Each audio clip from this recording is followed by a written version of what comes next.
ወገኖች እየታረዱ ክርስቲያኖች እየታረዱ ያሉት ቀያቸውን የተው እንዲፈናቀሉ የተደረጉት ለምንድን ነው? እውነት ለመናገር በእግዚአብሔር ፊት ሆኜ ነው የምነግራችሁ፣ እንቅልፍ አልወሰደኝም። አእምሮዬን የተቆጣጠረውን እርኩስ መንፈስ አንተ አስወግድልኝ፣ አንተ በኃይልህ ስበርልኝ፣ እዛ ላይ ያለውን እርኩስ መንፈስ አንተ በኃይልህ ደምስስልኝ። የባዕድ አምልኮ እንዴት ነው ሰዎችን የሚጎዳው? የብዙ ሰዎች እድል ለምንድን ነው የሚዘጋው? የትዳር ህይወታቸው የሚበላሸው ለምንድን ነው? ገንዘብ ማይበረከትላቸው ለምንድን ነው? የድባቴ መንፈስ ውስጥ ለገባችሁ እህት ወንድሞቼ እግዚአብሔር ብርሃንና መድኃኒት ይሆናቸው። ሀብት ኖሯቸው ውስጣቸው ሰላም የሚያጣው የጎደላቸው ነገር አለ። ያንን የጎደላቸውን ነገር ግን አያውቁትም። አባቶች ይጣራሉ፣ ነጠላ ጋርደን ነው የምንቀድሰው ይላሉ።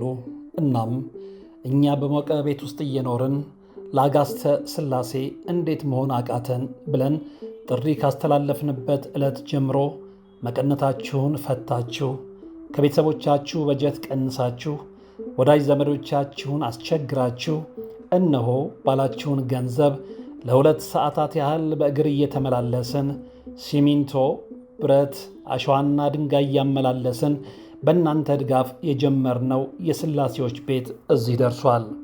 ለቀድሞ በሥላሴዎች ስም እያመሰገንን ለቀጣዩም እስክንፈጽመው ድረስ እንዳትተውን እየተማጸንን እንደጀመርነው በጋራ እንድንጨርሰው አደራ እንላለን።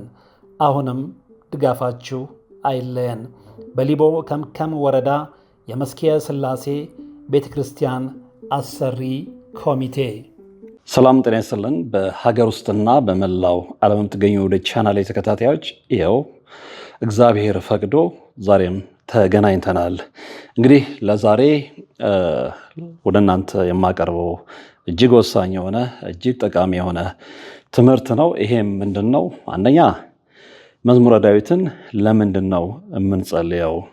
ሁለተኛ ደግሞ እና ዋናው የዚህ መርሃ ግብር ዋነኛው አጀንዳ አእምሮ የተደፈነባቸው ሰዎች ወይም አእምሯቸው የተደፈነ ሰዎች በየትኛው የመዝሙረ ዳዊት ክፍል ነው የተደፈነ አእምሯቸውን ሊያክሙ የሚችሉት የሚለውን በጥልቀት እንመለከተዋለን ማለት ነው።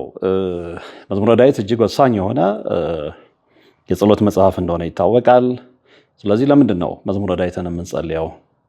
እንዲሁም ደግሞ ለዛሬ በተለይ ደግሞ ትኩረት አድርገን የምንመለከተው እንደነገርኳችሁ የአእምሮ መረበሽ፣ የአእምሮ መታወክ፣ በጣም ብሪሊየንት የሆነ አእምሮ ኖሯቸው ነገር ግን በክፉ መናፍስት ተይዘው አእምሯቸውን መጠቀም ያልቻሉ ሰዎች የትኛውን መዝሙረ ዳዊት ክፍል የትኛውን ምዕራፍ አዘውትረው ቢጸልዩ ከዚህ ችግራቸው ሊላቀቁ ይችላሉ፣ ሊፈወሱ ይችላሉ፣ በየትኛው የመዝሙረ ዳዊት ክፍል ሊታከሙ ይችላሉ የሚለውን እንደነገርኳችሁ በዝርዝርና በጥልቀት እንመለከተዋለን ማለት ነው።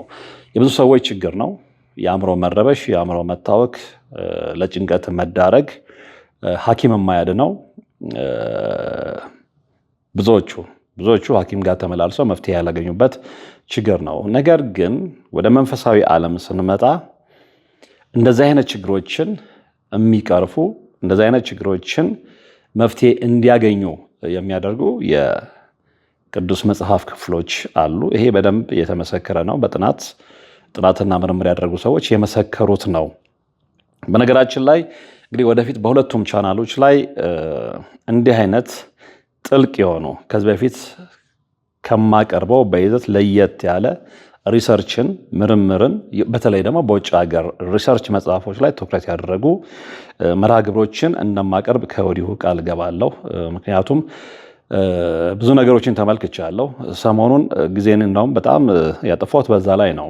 ከዚህ በፊት ከነበረ አቀራረብ በጣም ብዙ ሰዎችን ከገቡበት ችግር ሊያወጡ የሚችሉ ዓለም አቀፍ መጽሐፎች የሉም ወይ? ዓለም አቀፍ የጥናት እና የምርምር ውጤቶች የሉም ወይ? ዛሬ በዓለም አቀፍ ደረጃ ሀገራችንን ኢትዮጵያን ጨምሮ እጅግ በርካታ ወገኖች ከዚህ ከመንፈስ አሰራር ከርኩስ መንፈስ አሰራር ጋር በተያያዘ እየተሰቃዩ ነው። ይሄ ነገር መቼ ነው የተጀመረው? ሰዎች እንዴት ነው የሚጠቁት?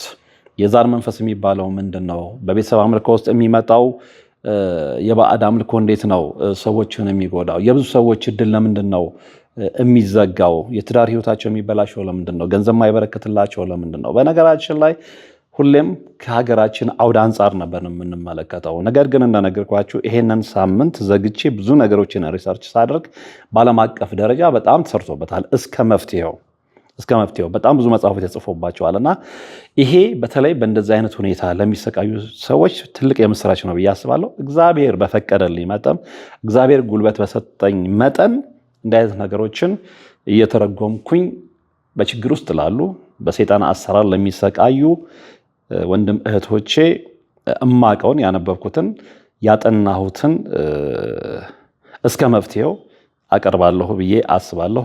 እግዚአብሔር እንዲረዳኝ በጸሎታችሁ አስቡኝ። ይህን ያህል ካልኩ እንግዲህ ለዛሬ በመግቢያ ላይ እንደነገርኳችሁ ትኩረት የምናደርገው በመዝሙረ ዳዊት ክፍል ላይ ነው። ብዙ ሰዎች ለአእምሮ መታወክ ተዳርገዋል። ነገር ግን የስነ ልቦና ባለሙያዎችን አይተው ሳይካትሪስቶችን አይተው ከነዛ ባለሙያዎች አቅም በላይ ሆኖባቸው አሁንም ድረስ በሰንሰለት ታስረው በየጸበሉ ለፈውስ አገልግሎት ወረፋ የሚጠብቁ በርካታ ወንድሞች፣ እህቶች፣ አባቶች፣ እናቶች ኢቨን ህፃናት ሳይቀሩ አሉ። ስለዚህ ለእንደዚህ አይነት ሰዎች የምናውቀውን ማካፈል ዋጋ ይኖረዋል ብዬ አስባለሁ። እና በነገራችን ላይ ይህንን መርሃ ግብር ዛሬ በተለይ በዚህ ጉዳይ ላይ ትኩረት አድርጌ እንድሰራ ያደረገኝንም ምክንያት መጥቀስና መናገር ያለብኝ ይመስለኛል። አንድ ወዳጄ ከ3 ወር በፊት ከእንግሊዝ ወደ ሀገር ቤት መጥቶ ነበር፣ ወደ ኢትዮጵያ ማለት ነው። እና በዚህ በርኩስ መንፈስ አሰራር በጣም የሚሰቃይ ልጅ ነው። እጅግ በርካታ የእድል መተት፣ የሰላቢ መተት፣ በጣም ብዙ ነገሮች ተግባራዊ የሆኑበት ልጅ ነው። በጣም በሚገርም ሁኔታ ደግሞ ያንን ሁሉ ነገር ያደረጉበት ሰዎች በጣም የቅርብ ሰዎቹ እንደሆኑ በመረጃና በማስረጃ ተረጋግጧል። ምናልባት ይህ ልጅ ወደፊት ፈቃደኛ ከሆነ በአካል ላቀርበው እሞክራለሁ፣ የደረሰበትን ነገር ማለት ነው። እና ከአንዴም ሁለቴ መላከ መንክራት ግርማ ወንድሙም ጋር አብረን ሄደናል። እንዲሁም ደግሞ ጉባኤው ላይ ማለት ነው፣ ፐርሰናል ሳይሆን ጉባኤው ላይ እሳቸው አገልግሎት በሚሰጡበት ሰዓት ላይ እዛ የጸበል አገልግሎት አግኝቷል። እንዲሁም ደግሞ ሌላው መምህራችን እና አባታችን ቀሲስ ሄኖክ ወልደ ማርያምም ጋር እንዲሁ በአካል ሄደን እሳቸውም ጋር የፈውስ አገልግሎት ለማድረግ ጥረት አድርጓል። ግን አሁንም ገና ብዙ የሚቀሩ ነገሮች አሉ። ምክንያቱም ጊዜም አልነበረውም። እንግዲህ በአንድ ጊዜና በሁለት ጊዜ ደግሞ የመንፈስ አሰራርን ታውቁታላችሁ። በአንድ ጊዜ መገላገል አይቻልም። ጊዜ ሰጥቶ አዘውትሮ መጸለይ፣ መስገድ፣ መጸበል ያስፈልጋል። እሱ ግን ከነበረው የጊዜ እጥረት አንጻር ያንን ማድረግ አልቻለም። የተወሰነ ጊዜ ነው የተመላለሰው እና ከሄደ በኋላ ወደ እንግሊዝ ከተመለሰ በኋላ ትናንትና ደውሎልኝ ምንድን ነው ያለኝ፣ ወርቅ ፈራው አሁን ሰውነቴ ላይ ፔን አለ። ኦፍኮርስ ለውጥ አላመጣሁም። እዚህ ያለው ያው ተጸብያለሁ፣ አብረንም ተመላልሰናል። ነገር ግን እዛ ከሄድኩኝ በኋላ ብሶብኛል እና አሁን ጉልበቱን እንደሚያማው አውቃለሁ። የቅርብ ወዳጄ ነው ብያችኋለሁ። ጉልበቱን ያማዋል። ግን አሁን ከጉልበቱ በላይ እሱ በጣም እያስጨነቀው እንቅልፍ እየነሳው የመጣው የአእምሮ ጉዳይ ነው እና አእምሮዬ ይደፈናል ነው ያለኝ ቃል በቃል አእምሮዬ ይደፈናል። ሌላው ቀርቶ ጉልበቴ እንኳን ባይተወኝ በአእምሮዬ ተጠቅሜ ሰርቼ እንድኖር በሰው ሀገር ምን እንዳደርግ ትመክረኛለህ? እሱ መጀመሪያ ያለው የሚቻል ከሆነ የመምህራኖችን ስም ጠቅሶ ብታገናኘኝ ያለ ያንን ቃል አልገባለም ያልኩት። ምንም ወዳጅ የምትሆን የነዛ ሰዎች ፍቃድ ያስፈልጋል። እኔ ደግሞ እነዛን ሰዎች መጫን አልችልም። ይሄ የብዙዎቻችሁ ጥያቄ ነው። አንዳንዶቻችሁ ምናልባት ይህንን መርሃ ግብር ስታየው ምን እያልኩ እንደሆነ ይገባችኋል ብዬ አስባለሁ። ምክንያቱም ፐርሰናሊ ሰዎችን ማገናኘት ይከብዳል። በነዛ ሰዎችም እኔ አልፈርድም። በጣም ብዙ ሰዎች ይበዙባቸዋል። ሰዎች ናቸው፣ ይደክማቸዋል። እነሱም የቤተሰብ ጊዜ ያስፈልጋቸዋል እንደኛ። ስለዚህ እያንዳንዱን ሰው በስልክ እያንዳንዱ ሰው በግል ላናገር ቢሉ ምን ሊፈጠር እንደሚችል መገመት አይከብዳችሁም እና ትረዳላችሁ ብዬ አስባለሁ። በዛ ጉዳይ ላይ ከተነጋገርን በኋላ ግን ምንድነው በአእምሮ ውስጥ የመጣው የአእምሮ መደፈን ብሎኛል። ምንድን ነው የአእምሮ መደፈን? ኦፍኮርስ ሰዎች በአእምሮ ህመም ምክንያት ሊያጋጥማቸው የሚችለውን ነገር አውቃለሁ። ሰዎች በመተትና በድግምት ምክንያት አእምሯቸውን እንደሚቃወስ፣ ለጤና ችግር እንደሚዳረጉ፣ ራሳቸውን እንደሚስቱ፣ ራሳቸውን እንደሚረሱ ይህንን አውቃለሁ። ከልምድም ከንባብም በስራ አጋጣሚም ማለት ነው። ነገር ግን የአእምሮ መደፈን የሚለውን ቃል ከሰማው በኋላ እውነት ለመናገር በእግዚአብሔር ፊት ሆኜ ነው የምነግራችሁ፣ እንቅልፍ አልወሰደኝም። ልክ የወዳጄ ይህንን ጥያቄ ከጠየቀኝ በኋላ በጣም በርካታ ሰዎችን በእሱ አይን ውስጥ ነው የተመለከትኩት። እጅግ በርካታ ሰዎች ስልክ ይደውሉልኛል። እጅግ በርካታ ሰዎች የምችለውን ያህል ለችግራቸው መፍትሄ ካለ በሚል ምክር ይጠይቁኛል።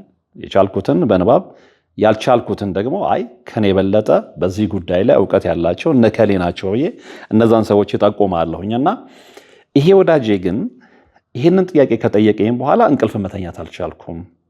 አሁን እሱም ፐርሰናሊ ስለማቀው ነው፣ በግል ስለማቀው ነው። ሰው ሀገር ሆኜ መስራት አቃተኝ። ጉልበቴ አይደለም የሚያሳስበኝ።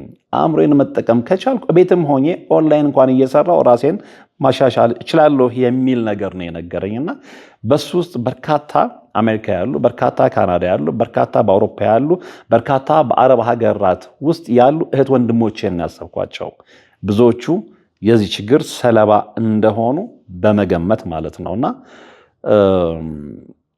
ቀጥታ ያደረግኩት ምንድነው ሪሰርች ማድረግ ነው። ሪሰርች ስላችሁ ምንድነው በዚህ ጉዳይ ላይ የተጻፉ በርካታ ነገሮችን ለመመልከት ሞክሬያለሁ። ከውጭ ሀገር መጽሐፍቶች በዚህ ጉዳይ ላይ የተጻፉ አእምሮ መደፈን ምንድነው። ከዛ ውጭ ግን ሄጄ ወደ ማጠቃለያው ስመጣ ያገኘሁት ለዚህኛው መርሃ ግብር መስሪያ ያገኘሁት መዝሙረ ዳዊት መፍትሄ እንደሆነ ነው። የመዝሙረ ዳዊት ክፍል ማለት ነውና መዝሙረ ዳዊትን መጀመሪያ ለምንድን ነው የምንጸልየው? እሱን እንመለከታለን። ከዛ ውጭ አሁን አንዳንድ ሰዎች ምክርም ሲጠይቁ ሌላ ቦታ ላይ እንደው መዝሙረ ዳዊትን ጸልዩ መፍትሄ ታገኛላችሁ ምናምን የሚባሉት እንጂ መዝሙረ ዳዊትን መጸለይ ያለብን ለምንድን ነው ብለው በዲቴል የሚያስረዳ ሰው አረ ነው ብዙም አልገጠመኝም። እኔ በግሌ ሊኖሩ ይችላሉ፣ እኔ ስላልገጠመኝ ነው የምላቸው። ስለዚህ ለምንድን ነው መዝሙረ ዳዊትን የምንጸልየው?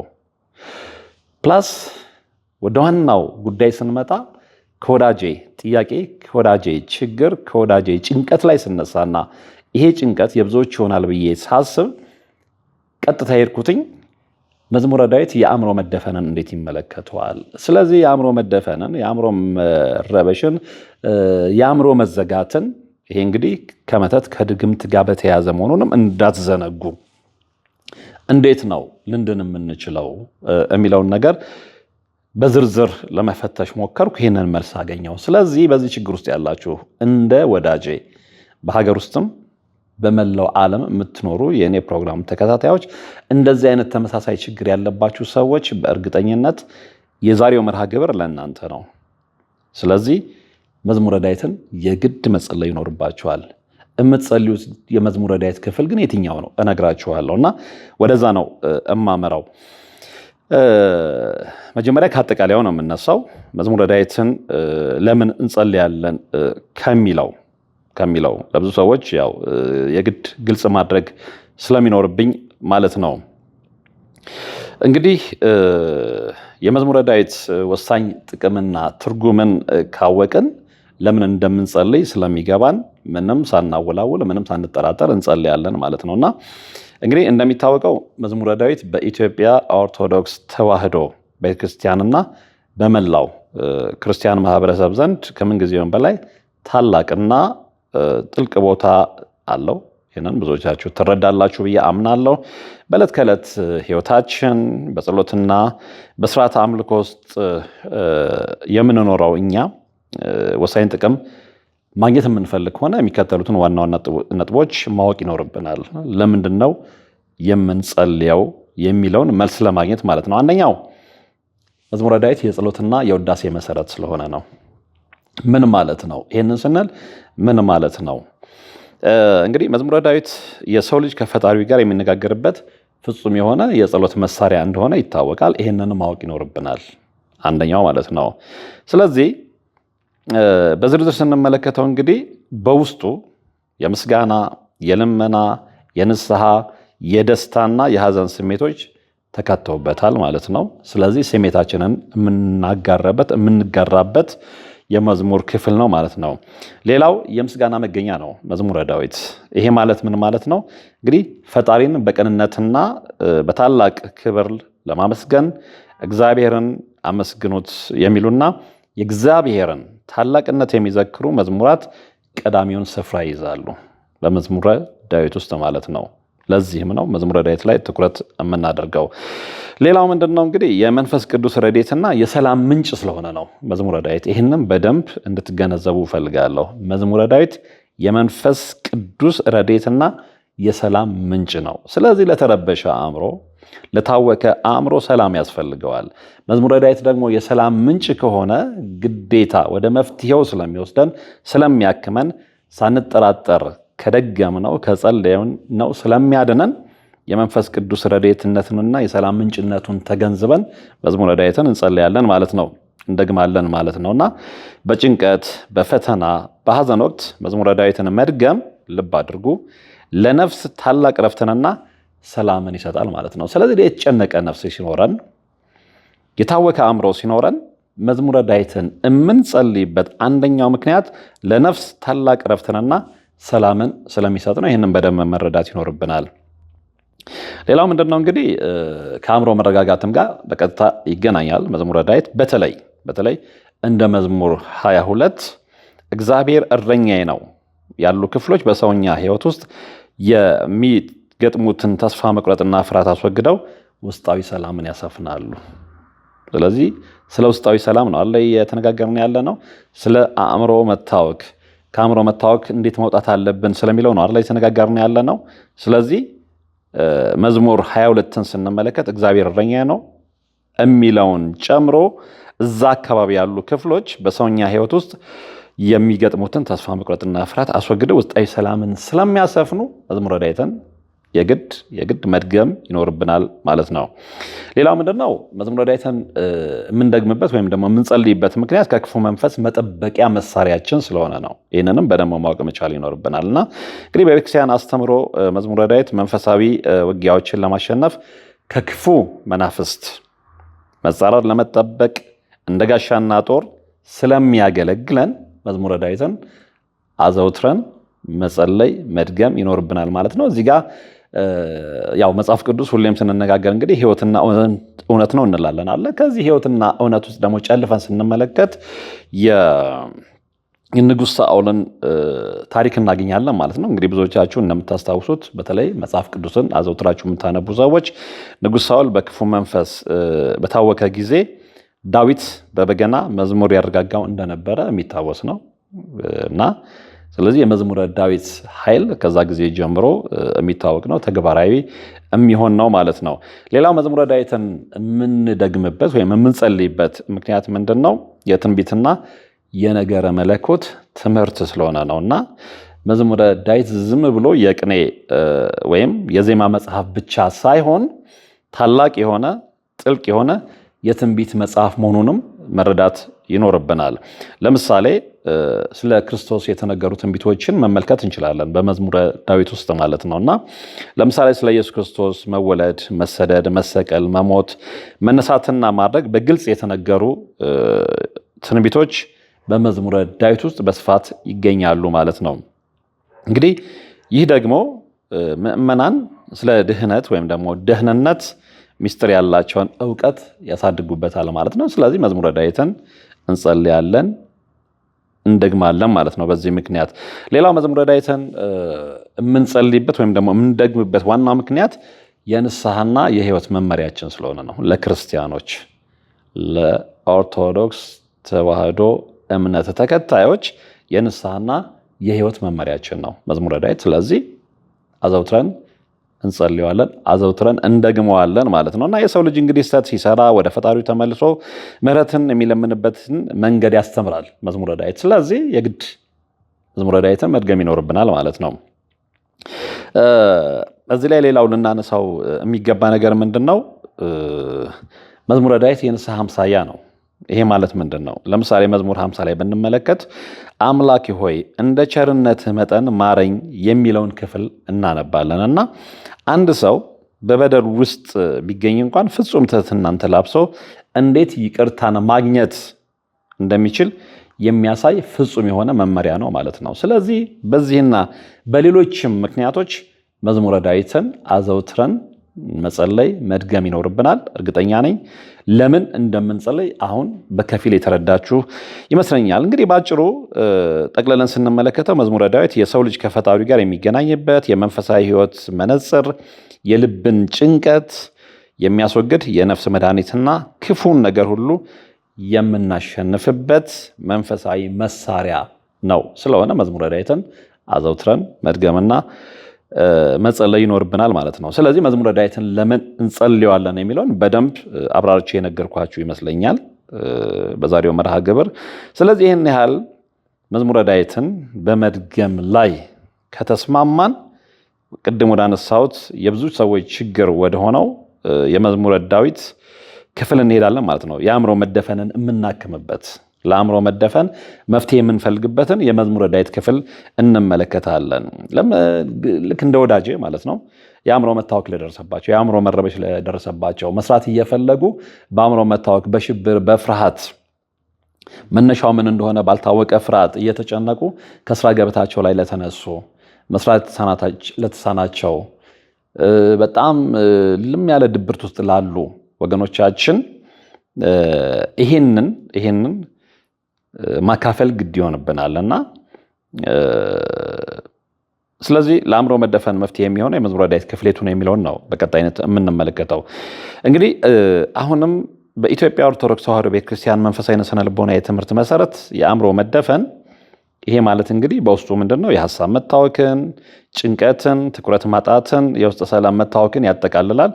እነዚህ ነገሮች ሲያጋጥሙ አእምሮን የሚያረጋጉ ልብ አድርጉ መፍትሄው ወይም ደግሞ ትኩረታችን እሱ ስለሆነ ነው። አእምሮን የሚያረጋጉ ብርሃነ አእምሮን የሚሰጡና ይሄ ማለት ምንድነው? ለአእምሮ ብርሃን የሚሰጡ የጨለምን አእምሮ የሚያፈኩ የሚያበሩ ማለት ነው። ሰላምን የሚያሰፍኑ በርካታ የመዝሙረ ዳዊት ክፍሎች አሉ። ይሄም ትልቅ ነገር ነው። ይህንን ሚስጥር ካወቅ ነው። ስለዚህ ወደዛ የመዝሙረ ዳዊት ክፍል መሄድ ነው። ያንን መድገም ነው። ያንን መጸለይ ነው።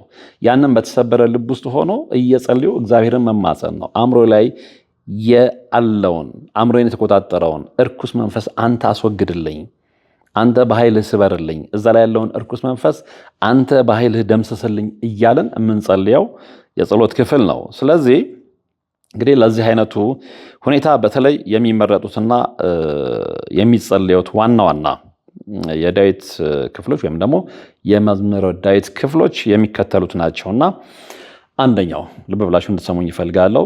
ይሄንን ፕሮግራም ምናልባት የምትከታተል ከሆነ ወዳጄ፣ በምድረ እንግሊዝ ያለው ወዳጄ፣ ይሄ ላንተም ጭምር ነው።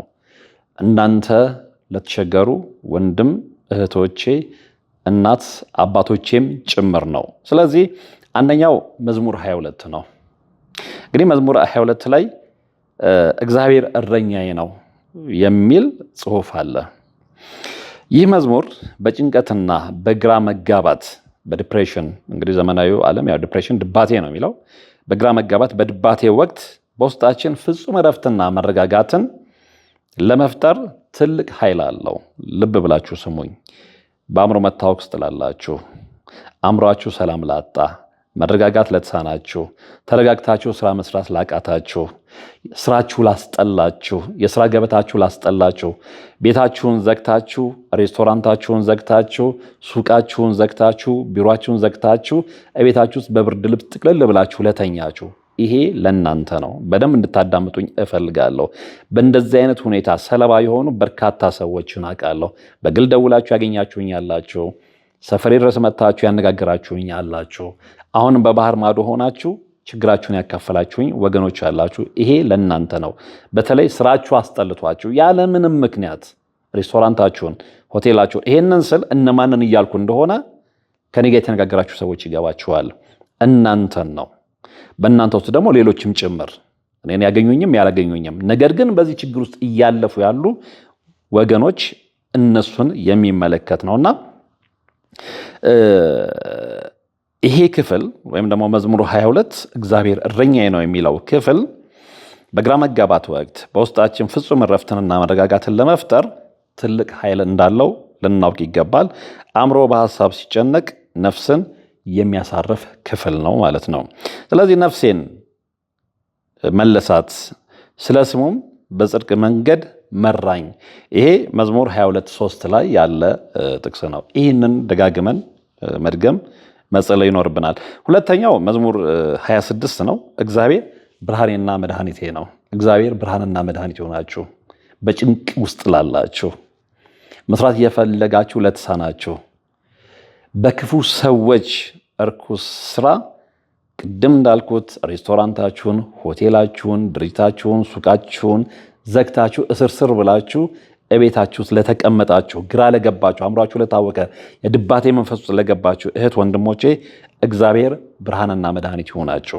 ስለዚህ ይህንን የመዝሙረ ዳዊት ክፍል በደንብ ልትደግሙት ይገባል፣ በደንብ ልትጸልዩት ይገባል። እና እንግዲህ አእምሮ በጥርጣሬ በፍርሃት ወይም ደግሞ በነገሮች መደፈን ውስጥ በሚሆንበት ጊዜ ልብ አድርጉ፣ ልክ ወዳጄ በምድረ እንግሊዝ ያለው ወዳጄ እንዳጋጠመው ማለት ነው።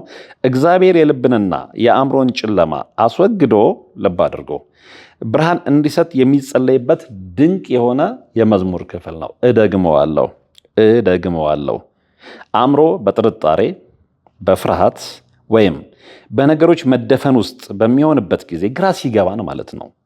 በቃ ሁሉን ነገር አገላብጠን የማይሆን ሲሆን በቃ ዝግትግት ሲልብን ሲጨልምብን፣ አንዳንድ ጊዜ አጅሬውም አሳስቶን በቃ ሁሉ ነገር ተደፋፍኖ ከዚህ በኋላ ተስፋ የለኝም፣ አእምሮዬ አይሰራም፣ አእምሮዬ ደንዟል፣ አእምሮዬ ተጨንቋል፣ አእምሮዬ ድባቴ ውስጥ ገብቷል፣ ከማንም ጋር መግባባት ተስኖኛል፣ ስራዬን መስራት አቅቶኛል ብለን ተጨንቀን ባለንበት ሰዓት ላይ ጥርጣሬ ውስጥ በገባንበት ወቅት፣ ፍርሃት ውስጥ በገባንበት ወቅት፣ ነገሮች ድፍንፍን ባሉበት ወቅት እግዚአብሔር የልብንና የአእምሮን ጨለማ አስወግዶ ብርሃን እንዲሰጥ የሚጸለይበት ድንቅ መዝሙር ነው።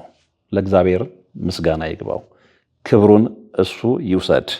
ስለሚቻል በእንደዚህ አይነት ሁኔታ ውስጥም ሆነን እግዚአብሔር የብርሃን መንገድ ሆኖ ወደ ብርሃን ስለሚያወጣን ይህንን በደንብ ማወቅ አለብን። እግዚአብሔር ብርሃኔና መድኃኒቴ ነው፣ የሚያስፈራኝ ማን ነው? ብርሃንና መድኃኒቱን የያዘ ብርሃንና መድኃኒት የሆነን አምላክን የያዘ ሰው በፍጹም የሚያስፈራው ነገር የለም። ይሄ መዝሙር 26:1 ላይ ያለ ነው። ሌላው በዛ አይነት ችግር ውስጥ ስንሆን መጸለይ ወይም ደግሞ አዘውትረን መድገም ያለብን የመዝሙረ ዳዊት ክፍል መዝሙር 50 ነው። አምላኬ ሆይ ማረኝ፣ አምላኬ ሆይ ማረኝ። ልብ ብላችሁ ስሙኝ። አንዳንድ ጊዜ የአእምሮ መደፈንና መከበብ ከውስጥ የሰላም ማጣት፣ ከህሊና ወቀሳ ወይም ከኃጢአት ሸክም ሁላችንም በዚህ ውስጥ ያለንን። አሁን አንዳንዶች በተለየ ሁኔታ ራሳቸውን ያወጡና ራሳቸውን ብላይ ማድረግ፣ ራሳቸውን ይወቅሳሉ፣ ራሳቸውን ይረግማሉ። ይሄ መፍትሄ መሆን አይችልም። ሰዎች ማንም ሰው እርግጠኛ ሆኜ የምነግራችሁ በኮንፊደንስ የምነግራችሁ ማንም ሰው ከህሊና ወቀሳ ነፃ ሆኖ አያውቅም። ማንም ሰው ከኃጢአት ሸክም ነፃ ሆኖ አያውቅም። ነገር ግን የንስሐ ህይወት የተሰጠን ለዛ ነው። ሁላችንም ኃጢአት እንሰራለን ከዕለት በዕለት ህይወታችን። ይሄንን አምላክ ያውቃል። ደካሞች እንደሆነ ያውቃል። ስጋችን እንደሚያሸንፈን ያውቃል። ስለዚህ እንጠፋበት ስለማንፈልግ በንስሐ ህይወት እንድንመላለስ እድሉን ሰጥቶናል። ስለዚህ ራስን ከመውቀስ ራስን ከመርገም ይልቅ በንስሐ ህይወት እየተመላለስን አምላኬ ሆይ ማረኝ ልንለው ይገባል። እና ይሄ እንግዲህ መዝሙር 50 ላይ ነው የሚገኘው። ስለዚህ ይህ መዝሙር ንጹህ ልብንና ብሩህ መንፈስን ለመለመን ፍጹም መፍትሄ ነው። ይህንን መረዳት መቻል አለብን። ስለዚህ ይህንን የመዝሙር ክፍል ደጋግመን ልንጸልይ ይገባል። አምላኬ ሆይ ንጹህ ልብን ፍጠርልኝ። ልብ አድርጉ። የቀናውን መንፈስ በውስጥ ያድስ። በነገራችን ላይ አሁን አንዳንድ ሰዎች እንደዚህ የመጽሐፍ ቅዱስን ጥቅስ ሲያነቡ፣ በነገራችን ላይ ይሄ አሁን ያልኩትኝ ጥቅስ አምላኬ ሆይ ንጹህ ልብን ፍጠርልኝ የቀናውን መንፈስ በውስጥ ያድስ የሚለው መዝሙር 50:10 ላይ ያለ ነው። እንዲህ ሲያነቡ የቃላቱ ኃይል ቶሎ የማይገለጽላቸው የማይገባቸው ሰዎች አሉ። እንዲህ ስናነባው ሁለት መስመር ስለሆነ በቃ ምንም ላይ መስለን ይችላል። ነገር ግን ልብ ብላችሁ ስሙ። አምላኬ ሆይ ንጹህ ልብን ፍጠርልኝ የቀናውን መንፈስ በውስጥ ያድስ ማለት ቀላል መልእክት አይደለም። ንጹህ ልብ ስለጠፋ ነው ሰው እየተረዳረደ ያለው። ንጹህ ልብ ስለጠፋ ነው በህፃናት ላይ የተጨከነ ያለው፣ በአሮጊቶች ላይ የተጨከነ ያለው፣ በትልልቅ ሰዎች ላይ የተጨከነ ያለው፣ በመንፈሳዊ አባቱ ላይ የተጨከነ ያለው፣ በቤተክርስቲያን ላይ የተጨከነ ያለው፣ ቤተክርስቲያን እየተቃጠለ ያለው። ህፃናት እየተራረዱ ያሉት፣ ወገኖች እየታረዱ፣ ክርስቲያኖች እየታረዱ ያሉት፣ ቀያቸውን የተዉ እንዲፈናቀሉ የተደረጉት ለምንድን ነው? ንጹህ ልብ ስለሌለ ነው። የንጹህ ልብ ባለቤቶች ስለጠፉ ነው። በንጹህ ልብ ፈንታ ጠላታችን አጋንንት በንጹህ ልብ ፋንታ የሰዎችን ልብ ወደ ክፉ ልብነት እየቀየረው ስለሆነ ነው። ስለዚህ በዚህ ወቅት ዘመኑን የሚዋጅ እንደ መዝሙር 50 አይነት አምላክ ሆይ ንጹህ ልብን ፍጠርልኝ፣ የቀናውንም መንፈስ በውስጤ አድስ ብሎ መጸለይ ቀላል ነገር አይደለም። የሰው ልጆች ቀና ልብ ካላቸው ወደ እግዚአብሔር ይቀርባሉ። ቀና ልብ ካላቸው ለወገኖቻቸው ያስባሉ። ቀና ልብ ካላቸው ይተዛዘናሉ፣ ከኃጢአት መንገድ ይወጣሉ፣ ይደጋገፋሉ። እግዚአብሔር የሚፈልገው ያንን ነው። ስለዚህ ቀና ልብ ባለቤት መሆን፣ የቀና መንፈስ በውስጥ ማደስ ቀላል ነገር ስላልሆነ ይህንን መዝሙር ልንዘምር ይገባል። ከዛ በኋላ ነው ሰላም የምታገኙት። ከዛ በኋላ ነው ከእግዚአብሔር ጋር የምትገናኙት። ከዛ በኋላ ነው ከእግዚአብሔር ጋር የምትተዋወቁት። ክፉ ልቡን ይዞ ከእግዚአብሔር ጋር የሚተዋወቅ አይኖርም መቼም። ይሄ ግልጽ ነው። ምክንያቱም ክፉ መንፈስ የማን እንደሆነ ስለሚታወቅ ማለት ነው። ሌላው እንግዲህ መዝሙር 118 ነው። ሕግህ ለእግሬ መብራት ነው። በጣም የሚገራርሙ እኮ ናቸው መዝሙሮቹ። በጣም የሚገራርሙ፣ በጣም ልብን አንዳንድ ጊዜ ቃላት አይኖረኝም እና እነዚህን መዝሙሮች መዘመር እውነትም የተደፈነ አእምሮን ለመክፈት፣ የተጨነቀን አእምሮን ለማረጋጋት፣ የታወከ አእምሮን ለማረጋጋት እጅግ ወሳኝ የሆነ ኃይል አላቸውና አንደኛው አሁን እንደነገርኳችሁ 118 ነው። መዝሙር 118 ሕግህ ለእግሬ መብራት ነው ይላል እና በተለይ በዚህ መዝሙር ውስጥ የሚገኘው ቁጥር 130 የቃልህ መገለጥ ያበራል፣ ልብ በሉ፣ ሕፃናትንም አስተዋዮች ያደርጋል ይላል የሚለው ክፍል ለአእምሮ መከፈት፣ የብዙዎች ችግር የአእምሮ መደፈን ስለሆነ ለአእምሮ መከፈት፣ ለማስተዋልና ጥበብን ለማግኘት እጅግ ፍቱን እንደሆነ በመንፈሳዊ እውቀት በመንፈሳዊ መረዳት ላይ ጥልቅ የሆነ ግንዛቤ ያላቸው አባቶች ያስተምራሉ። ስለዚህ ይህንን የመዝሙር ክፍል ደጋግሞ መጸለይ አስተዋዮች እንድንሆን፣ ጥበብን እንድናገኝ፣ እንዲሁም ደግሞ አእምሯችን ይከፈት ዘንድ እጅግ ወሳኝ የሆነ የመዝሙር ክፍል ነውና ልንጸልየው ይገባል። ሕግህ ለእግሬ መብራት ነው። መዝሙር 118 ማለት ነው። እንግዲህ ሌላው ምንድነው? የምክር ስርዓት አለ። የአጽናኝነትም የጸሎት ስርዓት ምክር እዚህ ውስጥ እንመለከታለን። ይሄ ማለት ምንድነው? እንግዲህ እንዴት ነው የምንጸልየው? እንግዲህ ተነጋግረናል የትኛውን ክፍል መጸለይ እንዳለብን። አንደኛ መጀመሪያ በመግቢያችን ላይ ተነጋገርነው ነው የመዝሙረ ዳዊት ክፍልን የምንጸልየው ለምንድን ነው የሚለውን በደንብ ነግሬያችኋለሁ። አይ ቲንክ በደንብ አንደርስታንድ ተደራርገናል ብዬ አስባለሁ። በሁለተኛነት ደረጃ እንግዲህ የትኛውን ክፍል ነው መጸለይ ያለብን? አእምሯችንን ለመክፈት፣ ወደ ቀድሞ ጤንነታችን ለመመለስ፣ ነገሮችን በበሰለ ሁኔታ በረቀቀ ሁኔታ ለመመልከት የትኛውን የመዝሙር ክፍል ነው መጸለይ መድገም ያለብን ተነጋግረናል። ግን እንዴት ነው የምንጸልየው የሚለውን ደግሞ ብዙ ሰዎች አያውቁትም። አሁን ደግሞ እሱን ነው በጣም ባጭሩ የምንመለከተው ማለት ነው። ስለዚህ ይህንን አሁን እስካሁን የነገርኳችሁን የመዝሙር ክፍል በማስተዋል ነው የምንደግመው፣ በማስተዋል ነው የምንጸልየው፣ በማስተዋል ነው የምናነባው። በማስተዋል ማንበብ፣ በማስተዋል መጸለይ፣ በማስተዋል መድገም ማለት ምን ማለት ነው የሚለውን ስንመለከት ደግሞ እንግዲህ መዝሙሩን በችኮላ ከመድገም ይልቅ አሁን አንዳንድ ሰዎች ዝም ብለው እንደዚህ ይዙና መጽሐፍ ቅዱስም ሲያነቡ የጸሎት መጽሐፍም ሲያነቡ ዝም ብለው እንደ ሂስትሪ ተማሪ ወይም ደግሞ ፈተና እንደደረሰበት ሂስትሪ ተማሪ ዝም ብሎ መሸምደር ነው። እሱ አይደለም፣ እሱ ትክክል አይደለም ማለት ነው። ስለዚህ በማስተዋል በጥልቀት ተረጋግቶ መዝሙሩን በችኮላ ከመድገም ይልቅ ቃላቱን በዝግታና ትርጉሙን ልብ አድርጎ በልብ እያሰላሰሉ መጸለይ አእምሮን የራሱ የመረጋጋት ኃይል እንዲኖር ያደርገዋል፣ ወይም ደግሞ የመረጋጋት ኃይል ይሰጠዋል። ስለዚህ እነዚህን የጠቀስናቸውን የተነጋገርንባቸውን የመዝሙር ክፍሎች ስናነብ ወይም ደግሞ ስንደግም ወይም ደግሞ ስንጸልይ በማስተዋል ማንበብ ይጠበቅብናል ማለት ነውና በማስተዋል ለማንበብ ደግሞ መቸኮል አይጠበቅብንም። ስለዚህ ከመደጋገም ይልቅ ቃላቱን በዝግታ ትርጉሙን በልባችን እያሰላሰልን በደንብ መጸለይ ይኖርብናል ማለት ነው። ሌላው ምንድነው እንግዲህ አእምሮዬን አበርታልኝ፣ ማስተዋሉን ስጠኝ ብለን በቅንነትና በትህትና ወደ ፈጣሪ መጮህ ያስፈልገናል። ይሄ የቅን ልቦና ባለቤት ስንሆን ይህን ማድረግ የምንችለው ምንድነው? አእምሮዬን አበርታልኝ፣ ልብ አድርጎ አእምሮዬን ክፈትልኝ፣ አእምሮዬን አረጋጋልኝ፣ አእምሮዬን ከታወከበት መንፈስ አውጣልኝ፣ ማስተዋልን ስጠኝ ብለን በቅንነትና በትህትና ወደ ፈጣሪ መጮህ ያስፈልገናል። ያ ሲሆን ነው ያ መዝሙር በእኛ ህይወት ላይ መስራት የሚጀምረው ማለት ነው። ሌላው መጨረሻ ላይ ምንድነው ማድረግ ያለብን? ጸሎቱን ከመጀመራችን በፊት ጥቂት ደቂቃዎችን ልብ አድርጉ በጸጥታ ማሳለፍና ወደ ተመስጧችን እንድንመጣ እንድንረጋጋ አእምሯችን እንዲረጋጋ ማለት ነው። ምናልባት አቴንሽናችን የተለያየ ቦታ ላይ ተበታትኖ ከሆነ መሰብሰብ ያስፈልገናል።